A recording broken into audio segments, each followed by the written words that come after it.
தேவனாகிய இயேசு கிறிஸ்துவின் இனிய நாமத்தினாலே உங்கள் அனைவரையும் வாழ்த்துகிறேன்.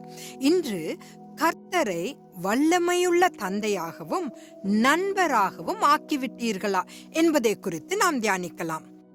ஆதியில் கர்த்தர் வானத்தையும் பூமியையும் சிருஷ்டிப்பதற்கு முன்பு உலகமோ வானமோ இல்லாத ஒரு காலம் இருந்தது. ஆதியாகமம் 1:1.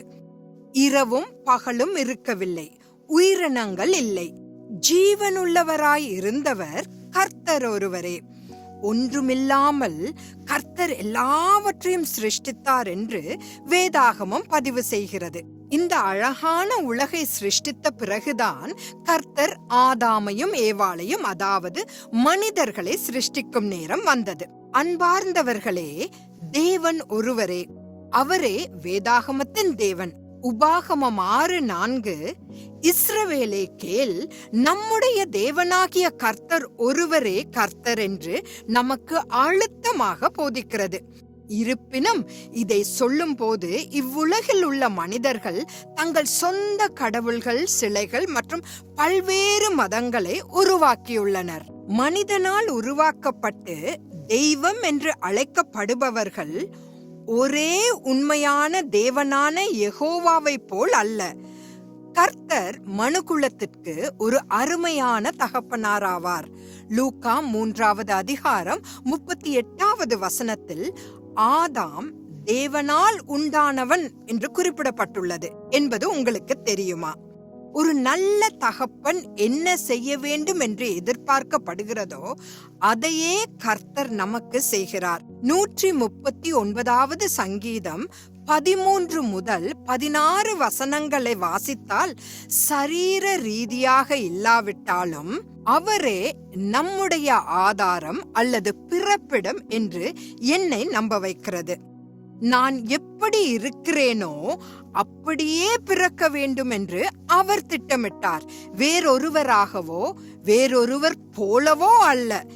அவர் என்னை கவனித்துக் கொள்கிறார். அவர் கண்ணுக்கு தெரியாமல் இருந்தாலும் எனக்கு உணவளிக்கவும் என்னை உடுத்தவும் பாதுகாக்கவும் விரும்புகிறார். மத்தேயு 6:26 வாசித்து பாருங்கள். நாம் தேவனுக்கு மிகவும் முக்கியமானவர்கள் மற்றும் உருவாக்கப்பட்ட மற்ற எந்த உயிரினங்களையும் விட நம்மை மிகவும் மதிப்புமிக்க படைப்பாக அவர் கருதுகிறார். அவருடைய அனைத்து படைப்புகளையும் ஆளும் தகுதியையும் அதிகாரத்தையும் நமக்கு கொடுத்துள்ளார். நாம் மகிழ்ச்சியாக இருக்கும் போது தேவன் மகிழ்ச்சி அடைகிறார். அவர் நம் நட்பு மற்றும் உறவின் அன்பை, அதாவது ஐக்கியத்தை ஏங்கி தவிக்கிறார். இப்போது நட்பும் ஐக்கியமும் ஒன்றல்ல. நட்பு என்பது ஒன்றாக கூடி செல்வது. எடுத்துக்காட்டாக, இரவு உணவிற்கு எல்லோரும், நட்புடையவர்கள் அனைவரும் ஒன்று சேர்ந்து வெளியே செல்லலாம்.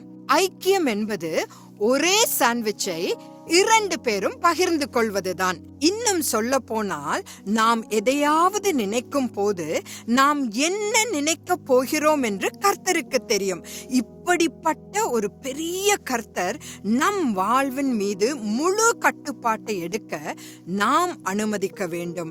நம் வாழ்வின் ஓட்டுநர் இருக்கையை அவர் எடுத்துக்கொள்ள நாம் ஆவலுடன் தயாராக இருக்க வேண்டும். அதனால்தான் சங்கீதக்காரன் 136 சங்கீதம் 1 கர்த்தரை துதியுங்கள், அவர் நல்லவர், அவர் கிருபை என்றும் உள்ளது என்று கூறுகிறார். கர்த்தரின் மகத்துவத்தை பற்றி ஏசாயா தீர்க்கதரிசி கூறியதை மேற்கோள் காட்டி நான் முடிக்கிறேன். ஏசாயா 40 10 15 நீங்கள் படித்து பாருங்கள். அதிலிருந்து ஒரு சில வசனங்களை நான் உங்களுக்காக வாசிக்கிறேன். தண்ணீர்களை தமது கைப்பிடியால் அளந்து, வானங்களை ஜானளவாய் பிரமாணித்து, பூமியின் மண்ணை மரக்காலில் அடக்கி, பர்வதங்களை துலாக்கோலாலும் மலைகளை தராசாலும் நிறுத்தவர் யார்? இதோ ஜாதிகள் ஏற்ற சாலில் தொங்கும் துளி போல உள்ளது.